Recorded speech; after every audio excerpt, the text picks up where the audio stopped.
నమస్తే సార్. ఏంటి మైజమ్మ, రా రా రా రా రా, కూర్చో కూర్చో కూర్చో కూర్చో. అవును, ఏంటి సడన్ గా?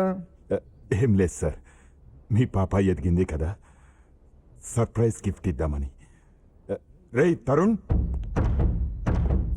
సార్, నా కొడుకు అమెరికా నుంచి. అర్థమైంది, నీ కొడుక్కి నా కూతురు నుంచి పెళ్లి చేయమని అడగడానికి వచ్చావు. సార్ అది నార్మల్ సూట్ వేసుకుని కొడుకుంటే నాకు సూట్ అయిపోతాను అనుకున్నావా? అసలు నువ్వెక్కడ నేనెక్కడరా? నేను విసిరేసిన బిస్కెట్ల కోసం నా కాళ్ళ చుట్టూ కుక్కలా తిరిగిన రోజులు మర్చిపోయావేంటి? రోజులు ఎప్పుడూ ఒకేలాగా ఉండవు కదా సార్. ఈ 20 ఏళ్లలో నేను పెరిగాను. నిజమే, 20 ఏళ్ల క్రితం నా షూ విలువ 500, ఇప్పుడు 5000. ఖరీదు పెరిగింది కదా అని షూని తీసుకుని నెత్తిన పెట్టుకోలేము కదా, కాళ్ల కిందే ఉంచుతాం. నువ్వు ఇంతే.